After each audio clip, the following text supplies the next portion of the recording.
Looking for the hottest podcast on the internet? Well, look no further. We've got what you need. The hottest podcast out. Not just out here for the streets, but for everybody. They're here for you. They're so entertaining and they talk about real life issues. They're super entertaining, they're energetic, and I really enjoy listening to them. 1, 2, 3, 4. Here we go.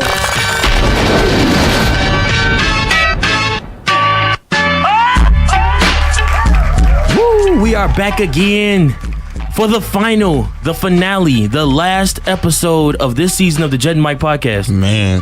Jed, it's been a hell of a season already. It's been a great season, man. We've had some great guests. I mean, think about it, man. I said this on the first episode or the second episode or something like that, but we had to call in a lot of favors. We had to call in a lot of favors to get a lot of great guests, but this one, man. And actually, after we introduce him, I got to give him a public apology on air. Oh gosh, here we go.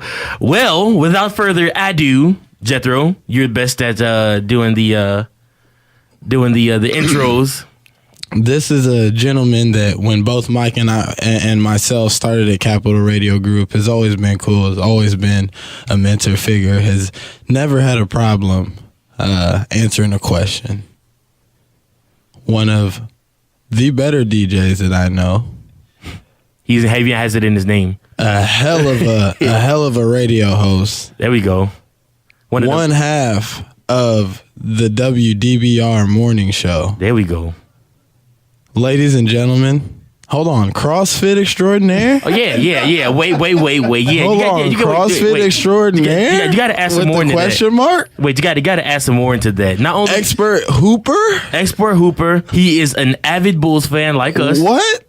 I mean, keep going, what else? Mike. What else? Used to rock the spiky hair. Now you got the swirl deal. Now he's got the Superman. deal. Man, without further ado, everybody, ladies and gentlemen, Blake Stadel, a.k.a. DJ Blake. DJ Blake, welcome to the show.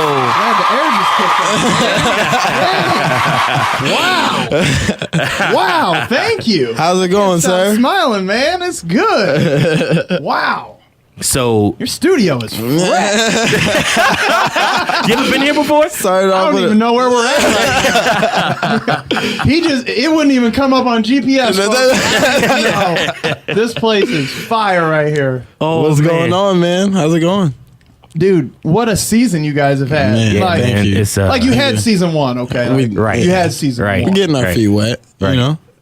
You dove right. It was a cannonball in. Hey, let's be honest. Thank you. Unbelievable. Thank you. Thank you, man. Appreciate it. Thank you. Once again, thank you for all your support with us as well, sure. Man. And just always listen. You know, I'll crept by his office. And as I was creeping by, he was checking out. He was listening to. He was listening. Yeah, man. He told me the other day. On YouTube. He's on YouTube too, not Facebook. YouTube. Well, that's where you got to get your views. I understand the views. My man, appreciate it, man. He gets it. Appreciate it, man. That's what it's all about. I love that, man. That's I love real. that. So let's get to know you, Blake. Okay. So you started. So what did you start first? At the DJing and or the radio first? What was your first? I'll take you back to high school. Yes, sir. Shout out to Pontiac, Illinois. Woo-hoo. My dad was like a wedding DJ, bar gigs and did weddings. My parents were divorced, so every weekend when I would go with my dad, instead of like clothes, I would get CDs because he would have gigs to do. Right. So we'd run down to Best Buy, and I'd just throw a couple on the stack. I'm talking stacks on stacks. Wow. like Best Buy credit card stacks. Yeah. So that's how I developed.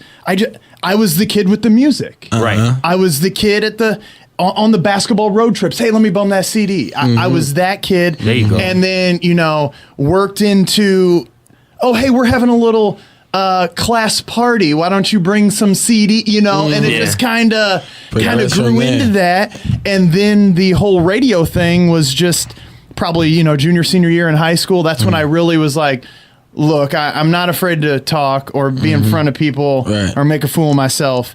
Let's see what we can do with this. Right. And it just kind of went from there, man. That's awesome. Yeah. Man, that's what's up. That's awesome. So then take us through the college years. Parkland College in Champaign, a community college. Went there for 2 years, and they have a communications program and a radio station. So we were on air in like 3 weeks in. Nice. Like we learned the basics, and then they're like, you need everybody gets a shift. Wow. So we were on quick. So did that for 2 years, and met actually Bob Parrish, who used to work here. Yeah. I left Parkland after 2 years, went to Illinois College in Jacksonville. Now they have a communications program, but they don't have a studio or a station. So that's when I started. I was interning here, and I would drive to Springfield from Jacksonville a couple times a week. Right. Started out with Bob, did the stunt boy stuff with Dave and Dina, graduated there in 2005, and then they hired me part-time in 2005 and just kept kind of climbing up, man. Yeah. Awesome. Yeah. And it wasn't always easy for DJ Blake either. No. Because as you've expressed to me and Jay, because you know the struggles that we've had with trying to find our way as far as our careers. Yes. And can you speak to that, to your struggles and what happened with you? So, like, I had, you set, like, your goals, like, where you want to be and when. Right. Well, the DVR crew back then was stacked. Yeah. So it was Dave and Dina in the morning. Okay, Right. so first, off the bat, like Like it was Dave and they Dina, were like, they're like my mentors. Right, you know what I'm saying? right, so right. Dave and Dina in the morning. I think Dina did middays. I'm pretty sure she did middays. Bob Parrish afternoons and Mikey at night. And then I'm just like, whatever you got, whatever you got. Scratch Midnight, point, yeah. right? I'm a college kid, so Bob would let me crash at his house when I drove over here to do a night shift or a weekend shift. Great. And then that kind of grew into, hey, go do some dumb stuff with Dave and Dina, and they put me through the ringer. Yeah. Right. I mean, and it was different back then. You've seen the videos, you could get away with a lot more back then. The world's a lot more sensitive now. You know what I mean? Yeah, everybody wants everybody wants the participation, ribbon. We won't get into that, but you know what I'm saying. It was a lot different back then. But that kind of got my foot in, and they saw that this guy wants to be here. So let's see where we can keep him around at. Did the promotions thing, right, and then got into the on air and all that stuff. So never did sales. I'm not a sales guy. Yeah. I can't do it. Too nice. Respect to the salespeople. I couldn't do it. Right. I actually just got funny that you say that. One of my buddies hit me up today, asking me to sell insurance. It's like, nah, man, I can't. Like, I don't think I don't know, man. I'm just not. I mean, like you said, like I can talk to anybody. Like that's not a problem. I have no problem running my mouth. But like, do I really want to try to like convince somebody to buy something? Like I can't get excited about insurance. I'm just a simple dude. Exactly. It's not door to door. Well, I don't want people hanging up on me all day. Like to you, in theory, it sounds like a cool job. You know what I mean? I'm sitting down at home or I'm sitting in my office. You know what I'm saying? All I gotta do is make calls. But after like 2 days of getting hung up on all day, like wait, not just hung up on, cursed out, right? Yeah, like there's a lot of stuff told you're a bad person. You know what I mean? So yeah, but exactly. Anyway, so you also do CrossFit, okay? Yeah, so now when did you get into CrossFit and Right, so always been into fitness. Okay, I mean, I was a late bloomer, man. In high school, I didn't grow until after high school. Really wanted to play ball in college.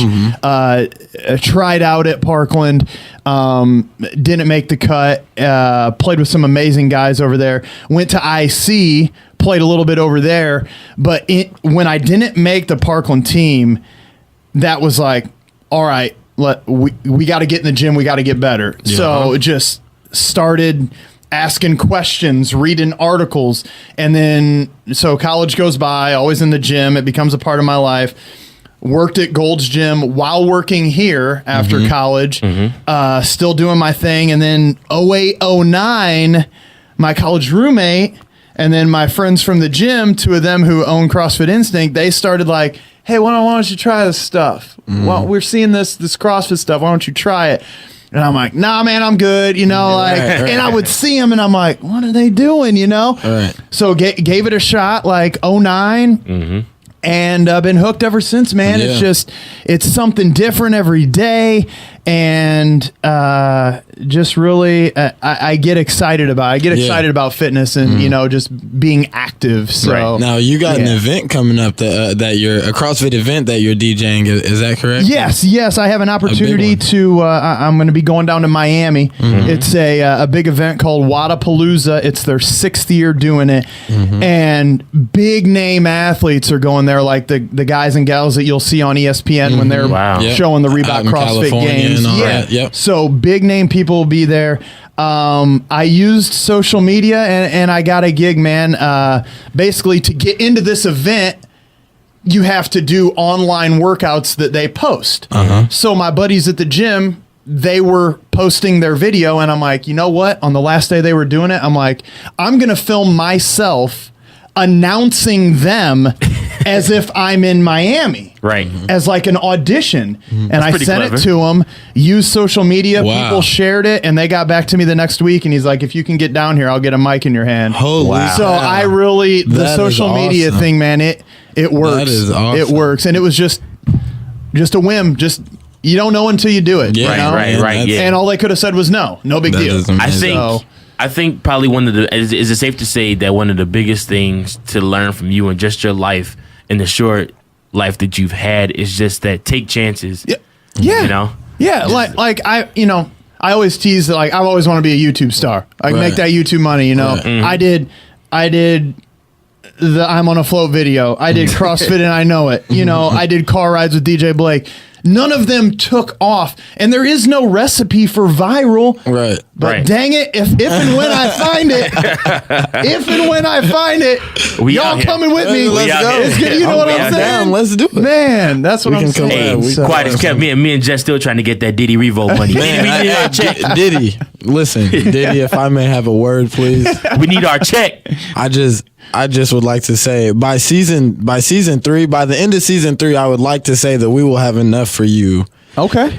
To send us that check, man. We need that check. Okay. I need that check by the end of season 3, because we got some big stuff coming up. Season 3. See, season 3 being that it's the final episode, I feel like I can kind of, you know what I'm saying, tease with a little bit, you know. So I'm not gonna say anything. Save it for him. But anyway, this you got to tune in to season 3. But anyways, back to season 2. We're still wrapping up season 2. Yeah, I'm sorry. Hey guys, I'm getting ahead of myself. Bro, can I extend my public apology to DJ Blake? Oh yeah. Excuse me. I'll mute my mic for a second. I forgot about that.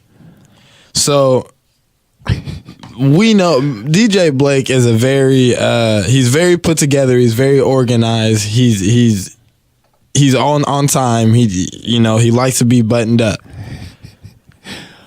Today I was trying to be that for you. Mike even texted me, and this is how you know we were on the same page, because Mike even texted me, hey man, let's try to be on time for this one. Because on Dina's, we absolutely blew it. She beat both of us here. On bad. Mikey's, we blew it. The rest of them, we were on time. We were on time for the rest of them. There were a couple of them we were double booked, so you know what I mean. Yeah, it made it easy. We were here, but.